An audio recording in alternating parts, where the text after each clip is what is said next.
Hello everybody, welcome to Gregsbeerreviews. Let's go see what's in the fridge today.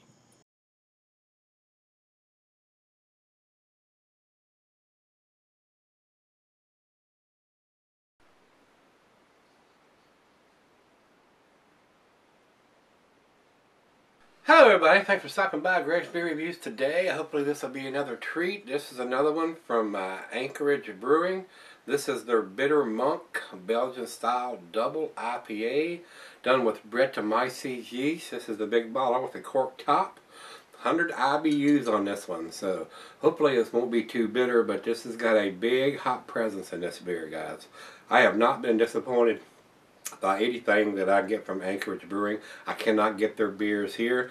This is another one that I had bought from Lucan's Liquor and had shipped up to me from Florida. The biggest thing on this one, I say, with the Brettanomyces yeast is probably going to add quite a bit of different character that a standard Belgian yeast is going to add to it. So, they're out of Anchorage, Alaska, of course. 100 IBUs. ABV on this one, it says 9% here. Let's see if it says, yep, it's 9%, 100 IBUs on the label right here. I don't see any dating on the bottle. We'll look again when I come back for the final chug, but I don't think they are dating their stuff. With 9%, it's not going to go bad, but it is an IPA, and those hops will fade over time, like I keep telling you guys. Even though it's a double IPA, if it's boozy, you might want to cellar a bottle of this for a while, so the booziness will subside, but remember that the hop profile will subside too. You will lose that strong hop presence, which is what I've done on some of the hop slams. I thought they were kind of boozy from last year's edition, so I have been cellaring some of those, and I personally, just my opinion, I personally think they're a little bit better now than they were when they first come out. I thought 2 years ago Hop Slam was awesome, but the last 2 years it's been kind of boozy and not had the same citrusy hop profile without that booziness. So, just my opinion. A lot of people still love that beer, just like they do pumpkin and stuff. I mean, beer tastes are subjective, guys. What I may like, you may hate, and vice versa. So, it is what it is when it comes to beer taste and what different people like. So, that's the way it is. Commercial description: double IPA aged in French oak Chardonnay barrels with Brettanomyces yeast. Deep within the tortured aberrations of Monk's mind there lay a concept of a holy grail of beer. A beer of oft imagined but never tasted, strive for but never achieved. Its Belgian heritage manifested in its yeasty complexity, softened and rounded by its cooperage, well, they got a bunch of big words in here. Franciscus, I think that's how it's pronounced, and made to sparkle like the stars first seen by his distant predecessor Dom Perignon. Bitter Monk Belgian double IPA is such a beer. Citrusy hop, bittering, and massive malt infusion, this beer is to ponder, to sip, and even for a monk to dream. Why then is Monk so bitter?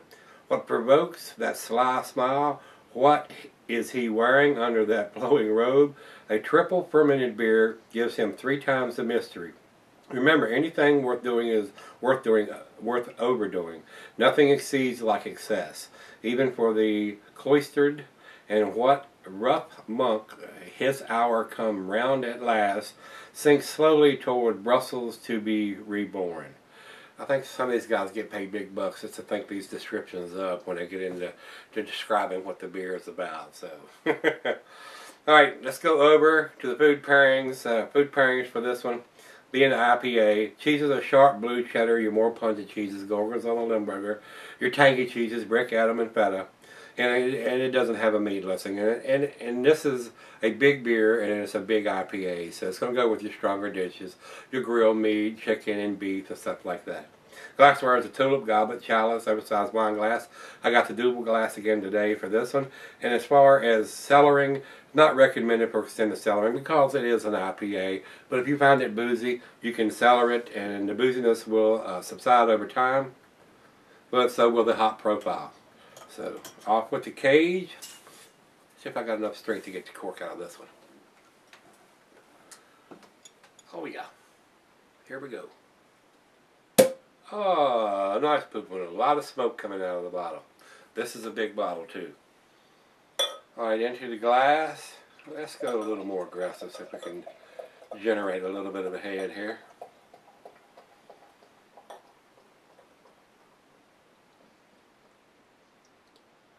Oh yeah, with that aggressive pour, 2 fingers of head, I can smell it from here already. Wow. Whew. I'm getting, from this distance without my nose on it, I'm getting grapefruit. Now let's go over to the light. It is cloudy. And I ain't even got to the bottom of the bottle yet. It's probably even going to get more cloudy as I get to the bottom of the bottle. Very light and amber in color with that aggressive pour. 2 fingers of head, very white, very big soapy bubbles in the top of it. Let's get a nose on it. Yeah, a lot of tropical type fruit in there. Grapefruit and mango and pears and apples. And the Brettanomyces yeast is in there too. You ever get that spicy, tangy smell. Very sweet smelling, but it probably is going to be a fooler there with 100 IBUs. It's probably going to have a nice bitterness to it too. So let's give it a taste. Cheers, everybody.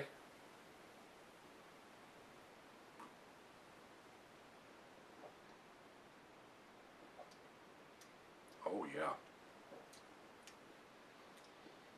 Grapefruit, pineapple. A lot of tropical type fruit in there. Apples, pears, mangoes. Wow. Very nice, very balanced, not bitter at all for 100 IBUs.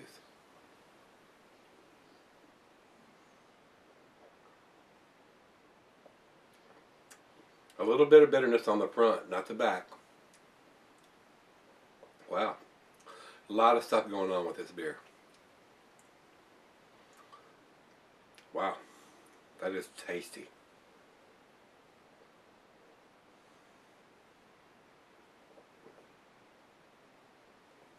Oh wow. I like this.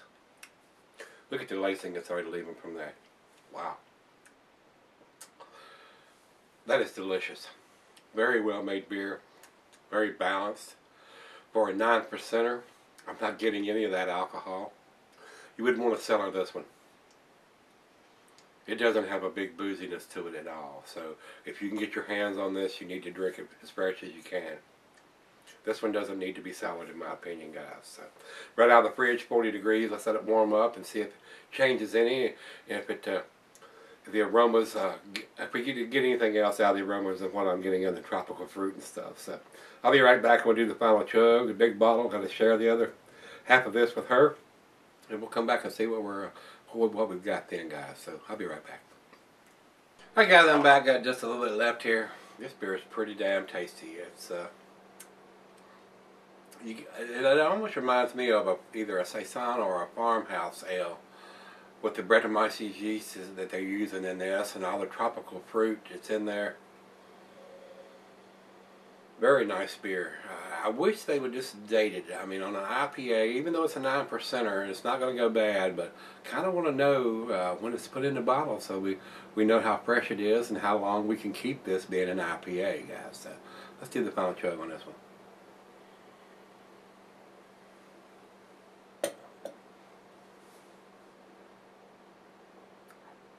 Wow. Delicious. Pineapple, grapefruit. It's got a nice spiciness to it, but it's not overly spiced. Very delicious. The Brettanomyces yeast really adds to this beer, in my opinion.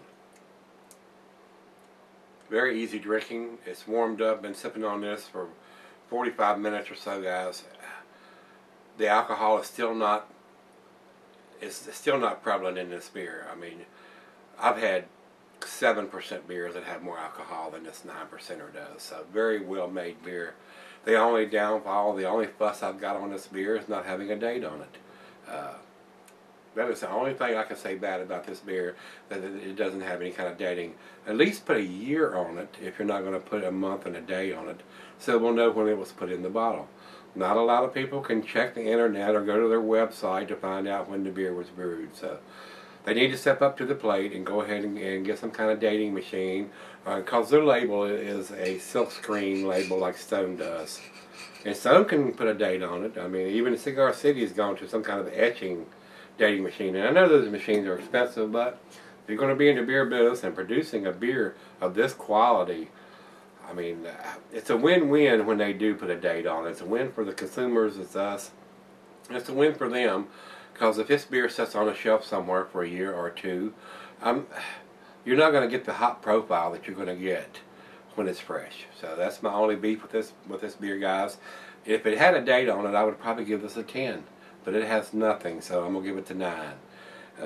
We'll give it a 9, which is a solid A beer. It is definitely a solid A beer, guys. It definitely is, in my opinion. It's just everything that I say is in my opinion. You may agree with me, you may disagree with me, and I respect that. So I'm gonna give it to 9 today. Let's go see what everybody else has got to say about this beer. We'll go over to Beer Advocate first. Beer Advocate says 96 world class. Would not argue with that number whatsoever. If I was to give it a number, I would give it between a 96 and a 99 myself, because it doesn't have a date.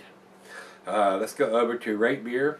And Rate Beer says, I kind of figured this, Rate Beer says 100 overall and 99 in the style. Very impressive numbers for a very impressive beer. Just need a date. Just need that date, guys. If it had a date, I would go ahead and step up to the plate myself and give it to 10. But without that date, I'm going to give it to 9 today, guys. If you had this beer from Anchorage Brewing, let me know what you think of it. I thought it was awesome. I thought it was awesome. I don't know anything that I would change or make different other than putting a date on the bottle, guys. So with that being said, if you've had it, give me some comments back on this one. Hit the like button, rate, comment, subscribe. You need a shirt, you need an opener, let me know. You know what? We're going to check that fridge tomorrow. Hope you can join me then. See you.